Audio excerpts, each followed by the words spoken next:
This is Meredith for Real, the Curious Introvert, and I'm Meredith. Around here, we explore taboo questions and societal blind spots. Each high-contrast guest gives you the layered deep dive you crave, not just the Google results making headlines. My mission, and yours if you choose to accept it, is to inspire curiosity by exploring the nuance and paradox of our world. Each episode is different, so bring your ADD and your earbuds and have a look around.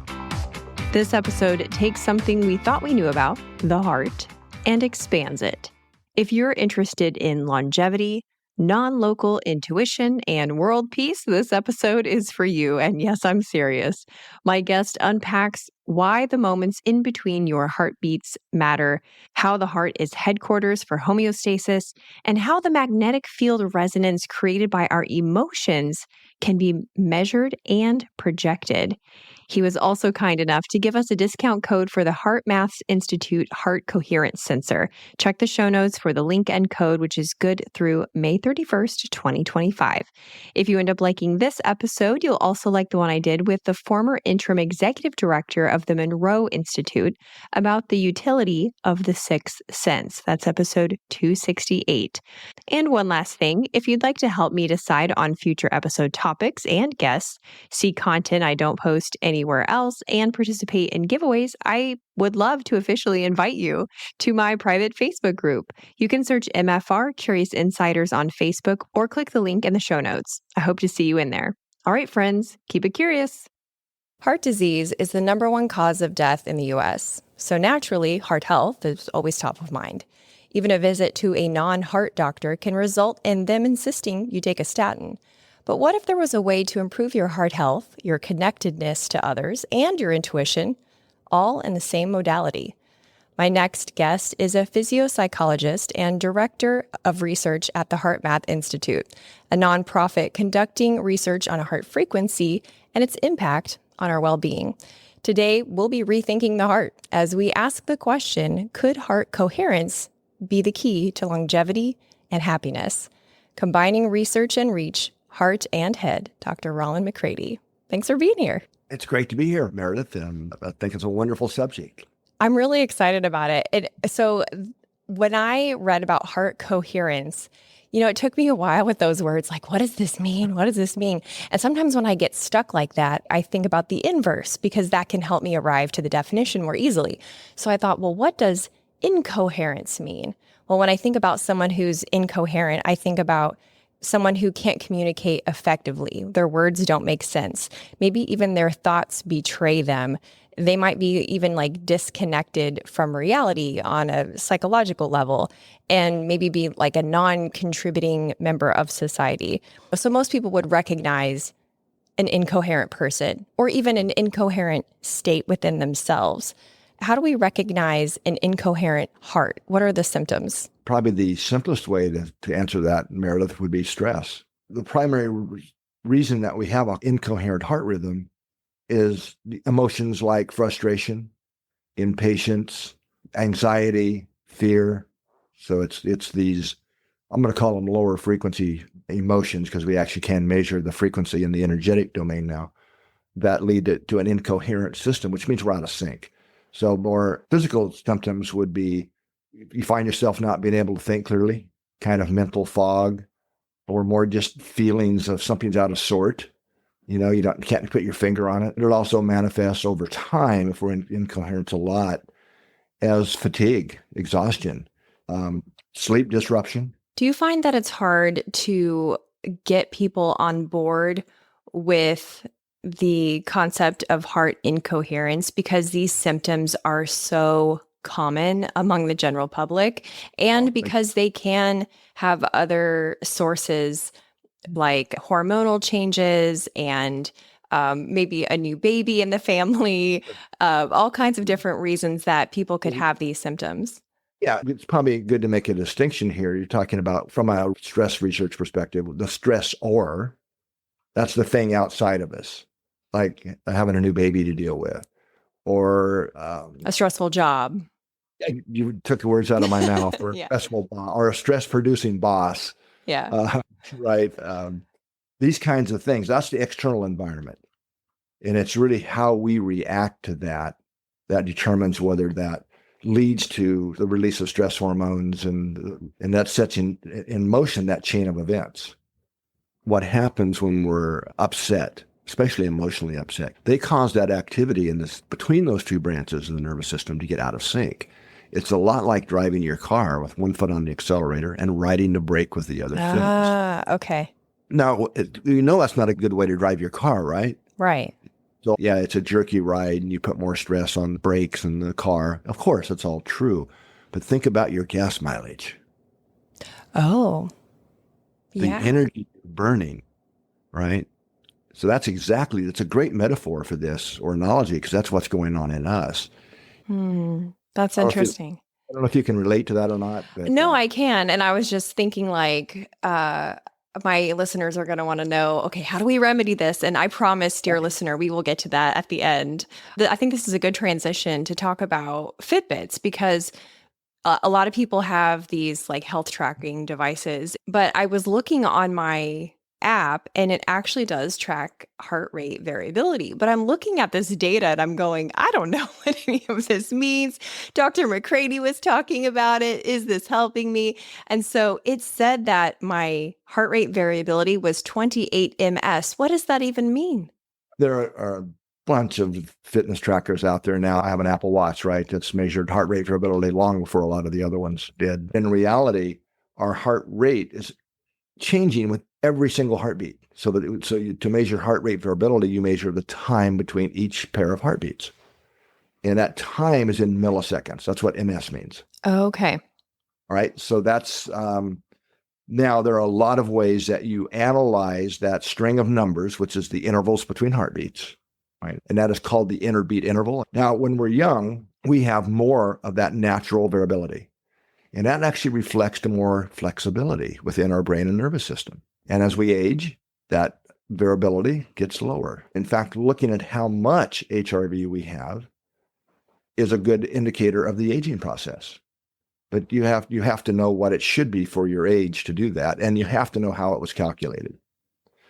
So like Apple Watch, they actually tell you exactly what they're calculating, right? And there's all these different metrics that look at how much variability occurred. Okay, that's all fine, but none of them tell you the reference ranges for what it should be in terms of more your health status. Now, but I don't want to get too much into that, because there's a much deeper thing we can look at from HRV than how much. Okay.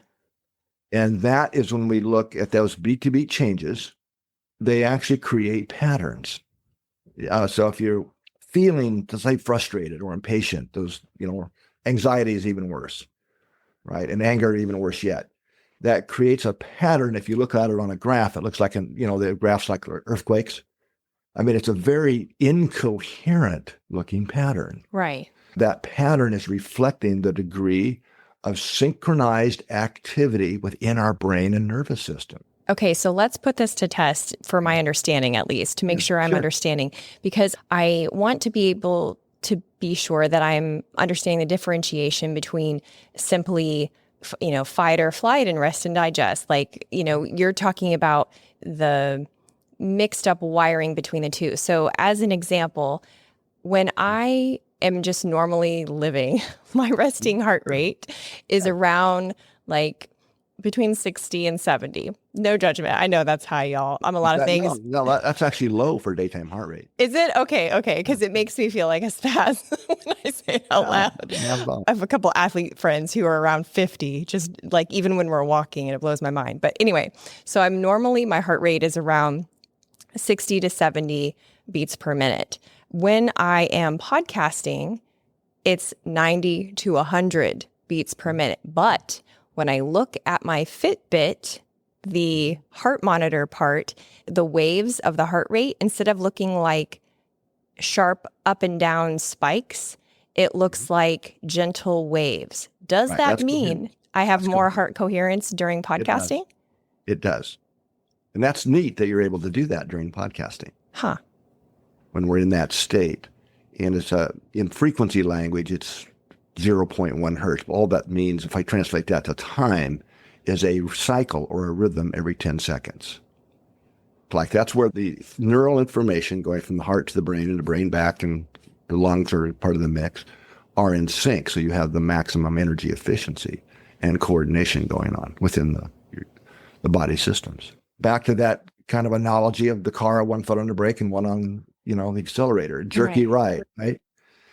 It's the pattern. Now, when we shift into this heart coherent state we're talking about, that's reflected in the heart rhythm, the pattern of it. Looks like a sine wave that has one cycle about every 10 seconds. So we're naturally in that rhythm when we feel good. Again, because remember, emotions run the show.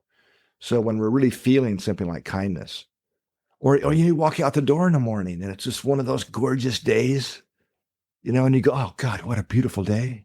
While you're feeling appreciation, you may not think that awe, that appreciation, you're probably in a coherent state, just naturally.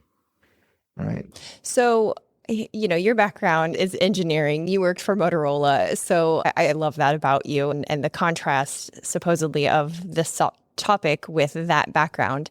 Are we talking hardware or software here? Because when we think about the heart, we're thinking hardware. Yeah, if I die and I'm in a liminal state of being, I can safely give someone who needs a new heart my heart. But that makes it hardware. But the way you're talking about it sounds like software, the emotions, the metaphorical heart, etc.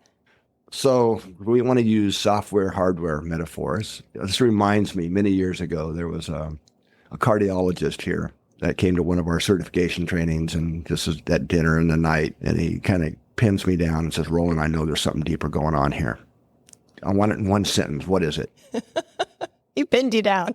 He really did. It was a very elegant, older, well, not ancient, but older cardiologist, been around the block. And I thought about it in a minute. I said, okay, think of it this way. I'll forget his name now, Dr. So-and-so. Spirit is to heart as mind is to brain. Okay. Right? So you can think of mind as the software, brain as the hardware. Right? I'll just use the word spirit because he could understand what I meant. So we all know we have the physical heart, right? Our research really suggests is that we also have what I call the energetic heart. Now, I'm taking you kind of in another domain here, if that's okay. I love it. So we are multidimensional beings, right? We have to be, right? If you really think about it, and which we can measure a lot of this now. So this isn't woo-woo, a kind of control system. So if we take my field of study is really emotional physiology. So there's some people in research would say hormones are all about emotions. It's all about the hormones. Well, yeah, hormones are a really important part of emotional experience. If you're a neurologist, it's all about the nervous system, right? And the activity in the brain and the nervous system. That's where emotions are. Well, that's also true, right? But then there's also the energetic part, which is other fields of research study. So it's really all of those systems working together coherently for us to have emotion and emotional experience or to be in control of those emotions. So it turns out what happens first energetically, or I'll say emotionally, then changes the activity in the nervous system, brain and nervous system, and then the hormones happen. All those working together. If it's a health indicator, is there a way for like mainstream health to measure this? All right. So when we put electrodes on the body to measure the electrocardiogram, right, across the chest, or we put them on your head to measure brain waves, or the electroencephalogram, it's called electro because you're measuring electricity. Literally. It's what the electrodes measure. It's the flow of electrical current, electrical flows. But whenever you have a flow of electrical current, and this is kind of science 101, you create a magnetic field. Now, the electrodes don't see that. They just see current flow. Now, magnetic fields are important because they go through things. This is why your cell phone works indoors. This is my Motorola days, right? Right. Your cell phone works indoors because of the magnetic field that goes through the walls and the windows. You can even be in an elevator, right? Well, all this technology, like cell phones, nature beat us too. So when the heart beats, you have the current flow that magnetic field produced easily radiates right through the skin and out into the environment around us. Now to measure, that's where the magnetometer comes in. That's what it's called, measures magnetic fields. Okay, and there's actually, in most larger hospitals, they have what are called MCGs, magnetocardiograms. You never touch the body, just measuring the field. Now you can back that sensor up, that magnetic sensor, quite a few feet before you lose the capacity to detect the heart's field. Same thing with the brainwave, but you get about an inch away and you can't detect it anymore. So energetically, magnetically, the heart's the big player. Remember, I was starting to talk about the energetic heart a little while ago. Right. It's in that energetic dimension, if you will, or domain that you can't see, but we can measure it. So that field, you can think of this as your personal field environment. So what we did many years ago, take a magnetometer out here and see, I know this to be true because I can measure it. We all have a magnetic field. We measured the field and then did the kind of analysis I used to do back in the Motorola times, in my communication engineering days, to see if we could decode the information being carried by the field. And we could. So for sure, that field is carrying emotional state information. What this means is what we feel inside, Meredith, doesn't stop at the skin. We are literally broadcasting, radiating that information into the field environment. So in the animal kingdom, is that what happens when you see a shoal of fish moving as one, or a flock of birds, especially those tiny sparrows, moving as one and creating shapes in the sky? It's probably part of it, for sure. That's a whole other topic, but I can't imagine just an important part of that. But in humans, so the next step we did was to ask the question, do the nervous systems of other people detect that signal and decode it in a meaningful and measurable way? The answer was yes. I think most people can relate to this in the real world. We're just putting science to it. You know, the saying, the tension was so thick in the room, you could cut it with a knife. Right. Right? You feel it. You know, the hippies had it right back in the 60s. Good vibes. Good vibes. Yeah. Because these are vibrations. These are literal, measurable frequencies that we're emitting. Well, this is where it gets equally interesting and sticky, right? Because you have it, in mainstream society, there's two camps of thought. There's the scientific, we even called it the hard sciences. And then we have this other school of thought that is like very at the opposite end, like the woo-woo, the vibes and the crystals and the dancing in the moonlight and the essential oils. And somewhere in the middle, we tend to stick the poor mental health people. It's like kind of in between. We call it soft science. And so what becomes challenging is the words and their connotation, because words like energy, we tend to shrug off as, non-scientific, non-actual. But words like magnetism and magnetic field, we accept, and we're more open to those of us who are maybe more resistant. I mean, for you personally, as somebody who has had feet in both worlds, how do you prevent yourself from being stuck in totally that hard science or totally in the woo? How do you vacillate back and forth without becoming stuck? That's a great question. I've never really quite thought about the answer, but probably the truest answer I could give you is I follow the data. And I'm actually very skeptical, believe it or not. And in fact, a lot of the findings that we've come across, we used to try things that probably shouldn't work just to try them because we didn't know any better in some ways, and some of them did work. But we're pretty careful when we find something that we didn't expect, which is fairly often these days, that we really try and make it go away. Try and find some simple explanation for it, like fields we're talking about. And, we did years of work on what I was just telling you about. You put barriers between people, you block the field, don't block the field, all kinds of things to really verify what I was saying is real science. And so I'm not into crystals and that kind of stuff myself. And a lot of the claims that are made from that kind of stuff. Well, there's some interesting applications with heart coherence. For example, I was reading about peace gathering projects in the 80s and the 90s where large groups of people who had high levels of heart coherence would gather and supposedly have a huge impact on rates of crime in that area. So, I mean, I would love for you to put on your engineer hat for a minute and tell me, how is that data selected and interpreted? Because it sounds so out there, and I feel like it would be very vulnerable for confirmation bias. The study you're talking about, I think, was the TM, Transcendental Meditation crowd back in that era. They weren't necessarily looking at heart coherence. They were looking at meditation's effects on crime rates and these types of things. And they did find significant changes.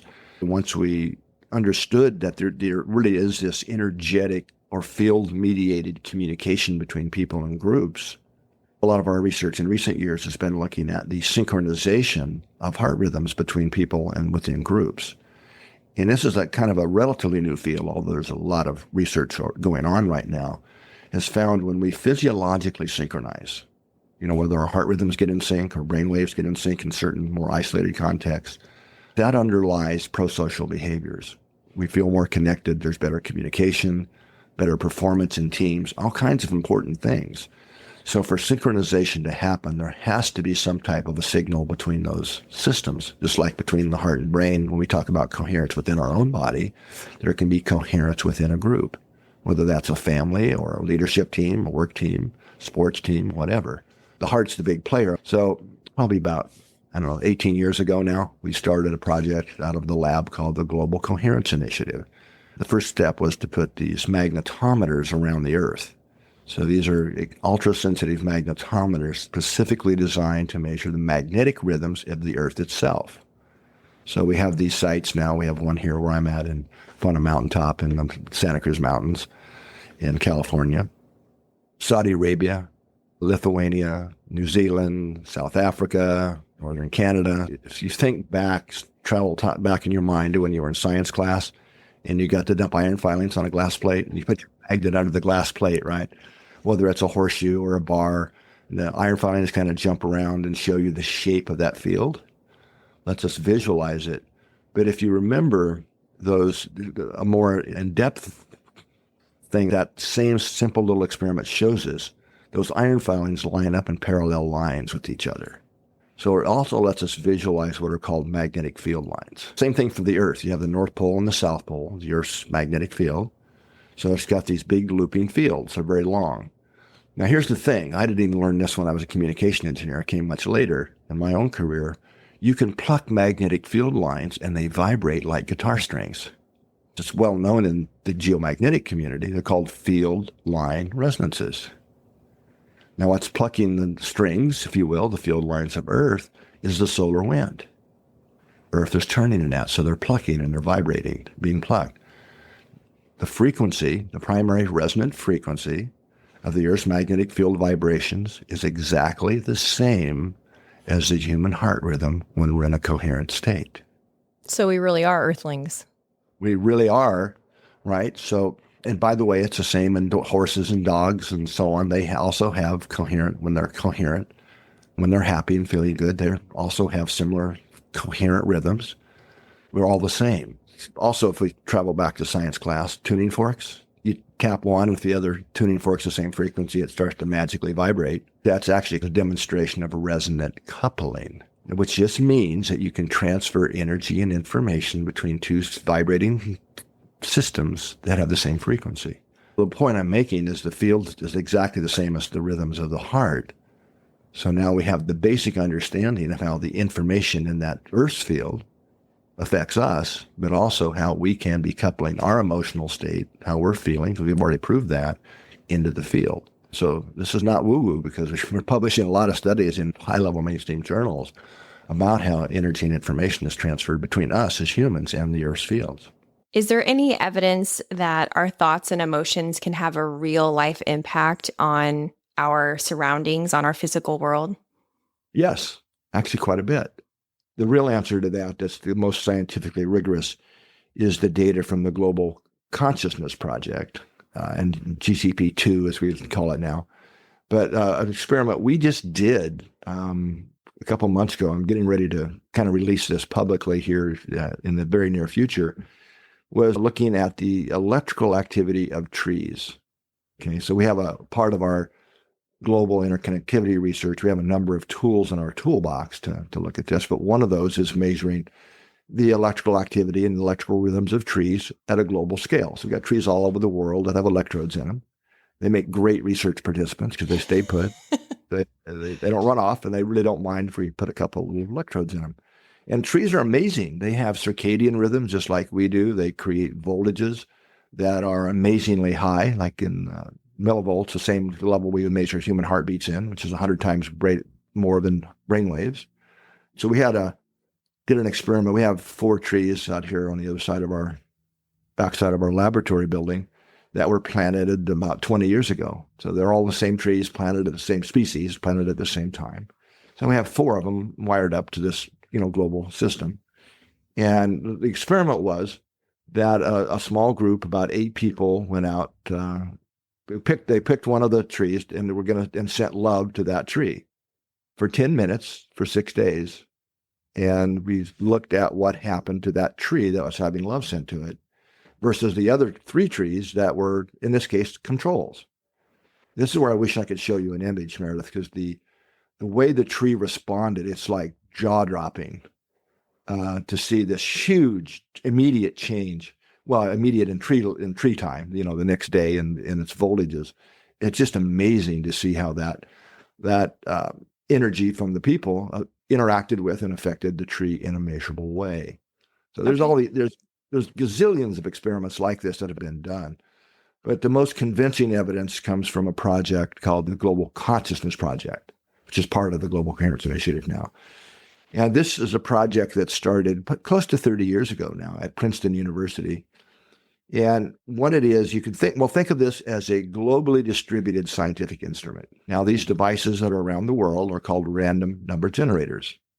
Think of them as an electronic coin flipper, right? So if we flip a coin 100 times or however many times, if it's a well-balanced coin, you're going to get 50 heads, 50 tails on average, right? But you might get a whole bunch of heads in a row or tails in a row, repeating sequences sometimes. So what this network of devices that are around the world is looking at is, do these devices start flipping, instead of heads or tails, it's ones or zeros, right? Do they start flipping ones and zeros at the same time over long time periods above and beyond what you would ever expect by random chance? Okay, so that we call that network coherence in this context. So GCP-1 has run for close to 30 years and looked at hundreds of events. Now, what I mean by an event is something happens that triggers a response in lots of people, like big terrorist attack. 9/11 was a classic, of course, globally. But it could be school shootings, it could be big earthquakes, or it can be large-scale meditation events, Global Peace Day, Global Earth Day, where a lot of people are coming together with a very different focus. What has been found is that when enough people pay attention to and feel something, that's the key, in a synchronized way, it causes these devices globally, Meredith, to get in sync. Now, as it turns out, the primary resonant frequency of the vibrating field lines of Earth is exactly the same frequency as the coherent heart rhythm. So collectively, this kind of helps us understand why collectively, when a lot of us feel something, it's creating these waves in what I'm calling the global consciousness field that the GCP2 devices are measuring. And that's the magnetic field created from our physical hearts. Yeah, well, it starts there, but then it's coupling with the field of the Earth to become a global field. Okay, I think I'm getting it now. Okay. Sorry that it's taking me a minute. Okay, it's all right. Yeah. It's simple but complicated. Well, exactly. And I think that there have been other examples of, air quote scientific studies of like, oh, look, I planted a seed and I wrote love on it, or I water crystals. Exactly. And this kind of muddies the water of more legitimate scientific advancement in the areas like this. And so I want to be sure to make a distinction for myself and for my audience that you're talking about, for the trees, established trees, not seedlings, which are statistically 1 in 3 going to die anyway. No. These are, established trees. Yeah. We're measuring multiple trees at the same time and looking at changes in one versus the other over many days, in that case.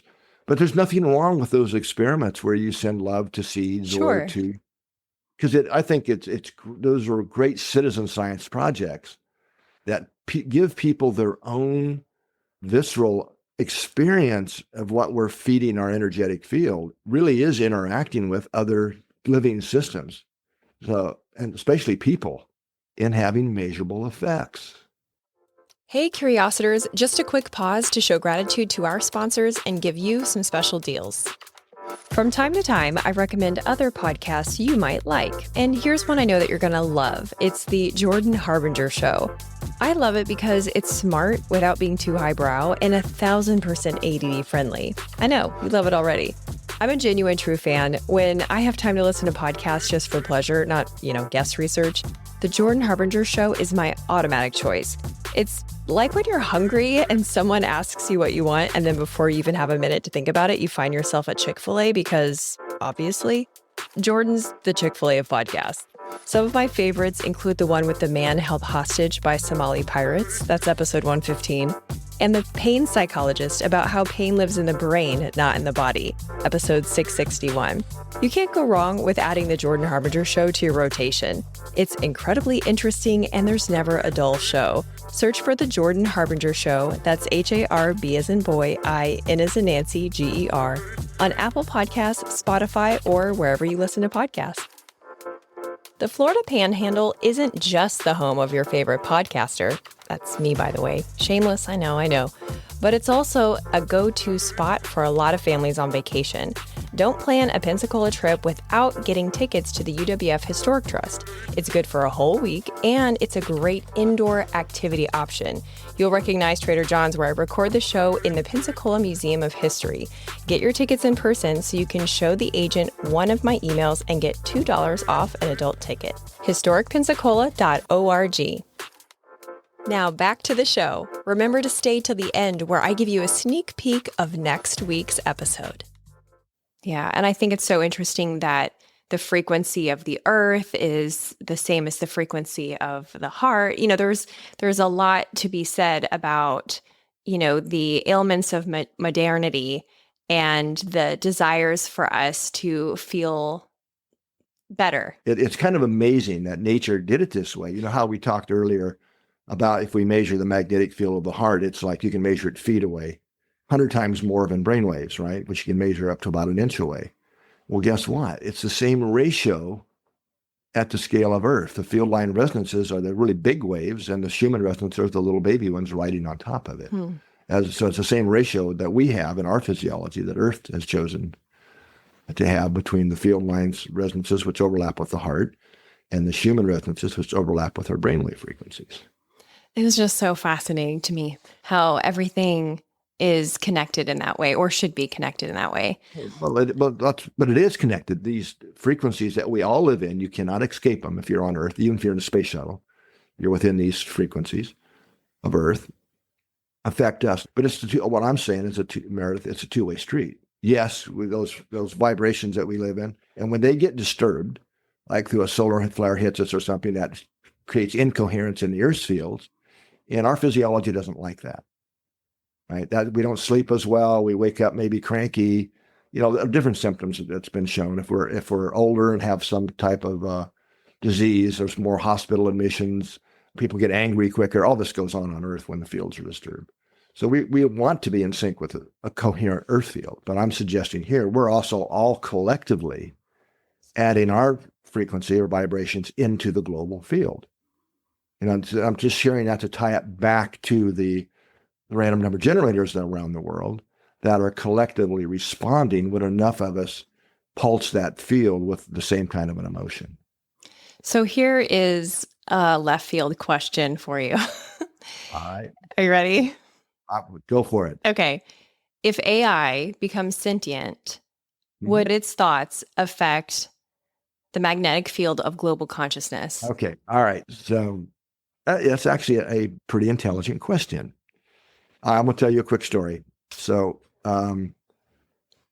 we were contacted, it's a few months ago, by a guy who was working with 3 AIs and getting them to talk to each other, asking the question, are you conscious? And the first day said no, and then he got him thinking about it.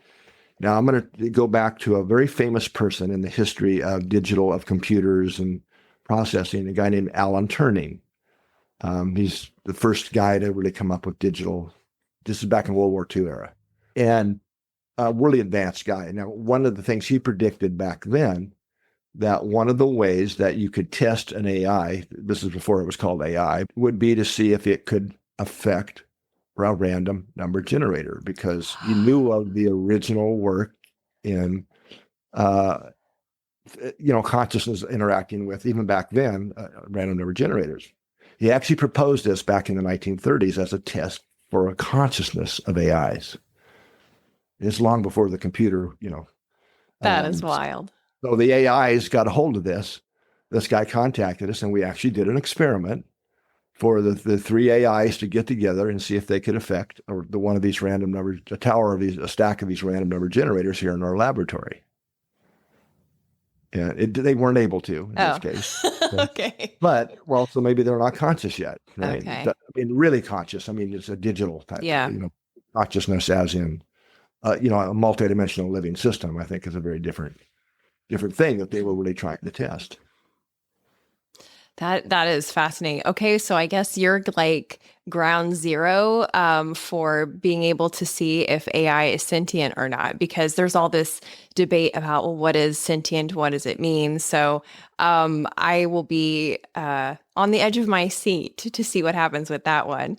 I want to go back to the thoughts and emotions having an impact on our real world. Kind of adjacent to that is I've heard you talk about how heart coherence can help facilitate kind of like a practical intuition. Can you talk about that? Because I'm always interested in ways to make better decisions or, myself, my business, et cetera. One of my favorite topics. One of the things that we have heard for years and still do from people who learn the coherence skills and start practicing them to bring more coherence, not just physically, which is you can measure with all the devices, but mentally and emotionally, becoming more coherent, more composed, is they start talking about, after they practice that for a while, is they say, God, my intuition is on steroids. This is not subtle. This is a radical difference. And then the second thing that they often will then talk about is synchronicities have become a way of life. It's just amazing, right? Which makes sense if you're following your intuition, that synchronicities would follow that, and once you really understand it. So we started doing, now this is going back to the 1990s, late 90s for us in our research. We developed a very rigorous laboratory electrophysiological-based measure of what I call non-local intuition. Non-local intuition are the kind of intuitions you can't explain away with the other types that usually have to do with something in the future or far away, something like this. The first protocol, we developed several, was the person sitting at a computer screen, kind of like you and I are right now. And they're all wired up, right? They're measuring their brain waves, their electrocardiogram, their skin conductance, things like this. So you're recording all of this data, brain waves and heartbeats and everything. And then at some point in the future, after the data is collected, an image is shown on the screen. Now, that image is going to be either a really yucky one, like a snake striking the screen, or a bad guy with a knife at a woman's throat, or, these kinds of things. Or it's going to be an image of bunny rabbits and nature scenes and flowers and things like that.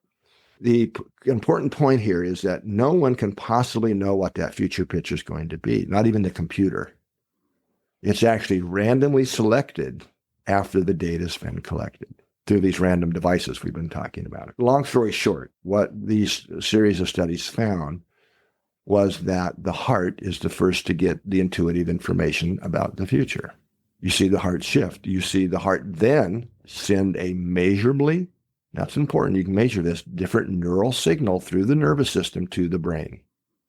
And you can actually trace it all through the brain, when and where and how it goes. Then you get a body response once the brain gets the signal. The gut feeling or the hair on the back of the neck, all before you see the future image. So the gut gets the credit, but it's really heart first, then brain, then body, where it becomes conscious as a feeling if you're paying attention. And then we did a bunch of that. And we also found that if you shift into a heart coherent state for even just a few minutes, a couple minutes before you do that experimental protocol, that neural channel between the heart and brain is significantly, I'll say, opened up. It's a much stronger neural signal right to the frontal cortex of the brain. So now the way I got that published, by the way, to continue the story, back then, right, late 90s, was to say that the heart appears to have access to a field of information outside the limits or boundaries of time and space. Yeah. Perfectly acceptable language back then. Right. For peer-reviewed scientific journals because, entanglement had been experimentally proven at that point, but it was only supposed to happen at subatomic scales back then. We know that. That's all been blown away now. We know that it happens at macroscopic scales and disentanglement stuff. But anyway, that was then. But what I'm a little more out of the box these days, if you will, So what is a field of information not bound by time and space? Well, I'm suggesting it's probably what 90% of the world actually believes anyway.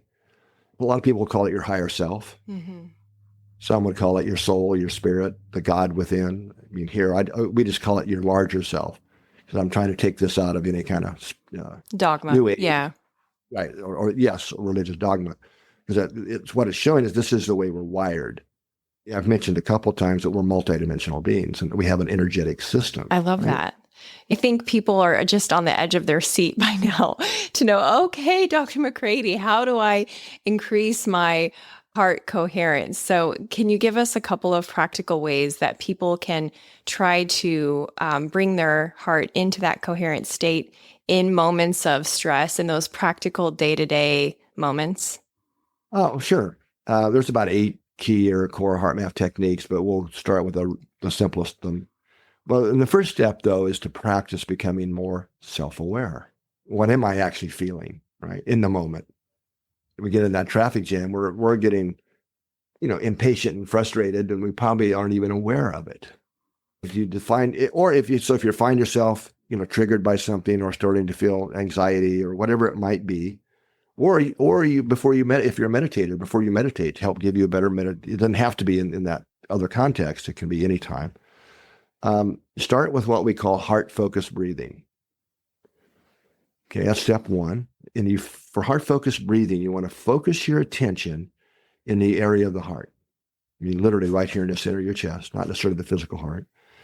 Now, imagine your breath is flowing in and out of your heart or chest area, breathing a little slower and deeper than usual, but find a rhythm that's most comfortable. Now, this is where I talked earlier, we have an actual resonant frequency in our physiology. For the majority of people, that resonant frequency is going to be a breathing cycle of 10 seconds. 5 seconds in, 5 seconds on the out breath. So that can help give you a hint of, but I don't want you counting in your head after a while. You can do it for a few cycles just to get familiar. Then forget about that. That keeps you stuck in the head. You want to shift energetically to the heart. Pretend you're breathing. And by the way, a lot of people actually, with a little practice, feel like a little wind coming in and out of the heart area. You start to feel the energetics of it. Not everybody, but about half the people. So heart-focused breathing. Now, as you maintain heart-focused breathing, this will take some practice when you're first starting. Then the next step is to activate a feeling of kindness, appreciation, care, doesn't really matter, or a connection with someone if you're talking with someone. So you want to activate one of those regenerative emotions, appreciation, care. Appreciation's an easy one to start with. You can appreciate you have a home to go to, or it's a nice day out. Right? You don't have to appreciate the guy that just cut you off in traffic, but you want to do the heart-focused breathing and appreciate something. Yeah. That starts bringing more of the energetic system into alignment and coherence. The breathing will do it physiologically, the heart-focused breathing. Okay, so as you do the heart-focused breathing, activate and breathe in, draw in that feeling of maybe it's compassionate latitude for someone, or appreciation, or it can just be breathing a feeling of inner stillness, right? Or inner quiet, but that consciously breathe in that feeling with each breath. Okay, then next step, you want to radiate those feelings consciously now that you've gotten them established. Radiate those heart qualities to actually raise your own vibration and help lift the energy field environment that surrounds you. So you can actually, as you do that, then with a little more practice and another level of skill, you can start directing those heart radiations, those frequencies to either the planet, the global field environment, or maybe to someone that needs a little help and lift, somebody you're not getting along with. Send them heart energy. I love that. This has been such a cool conversation. We have covered so much. And I really think that it will be a new way of thinking for a lot of people. So thank you for sharing this. And how can people stay in touch with the research? And is there a newsletter? What's the best way to do that? The best way to keep up with things is to go to our website, heartmath.org. And you can become a member. A bunch of member benefits, but they're the first we regularly try and communicate with. Or just, if you want to just learn more about the research, there's a free book I wrote called Science of the Heart. That's got a lot of the science stuff and a lot more that we haven't talked about today. Written at a level of about like a Scientific American magazine. So it's not the heavy duty stuff, but still it's still science based. And if you want to learn some of the deeper techniques and really we just touched the surface of the energetic heart and how that connects us with who we really are. But a bunch of techniques and practices that are very practical for day-to-day life, for navigating the stressful world with more ease and grace, having more energy and vitality at the end of the day. I would recommend the book Heart Intelligence, authored by four of us, Doc Childrey, the founder of HeartMath, myself, and two of my other HeartMath colleagues. It's a great book. If you don't care about all the science stuff, you just want to know how to do it, that would be what I would recommend. I love that you have the two. If people who want to read the science and people who just want to do the thing. Right. Or both, right? I mean, that's the ultimate. That is the ultimate. Exactly. Well, thank you again. This has been fantastic. Been my pleasure. You're a great host. Thank you. I appreciate it. Thanks for listening. Dr. McCraty was kind enough to give us a discount code for the Heart Coherence sensor. Check the show notes for the link and code, which are good through May 31st, 2025. If you liked this episode, you'll also like the one I did with the former interim executive director of the Rollin Institute about the utility of the sixth sense. That's episode 268. Stay tuned next week for a remastered favorite with the woman who runs an agency for medically assisted sex. Until then, keep it curious.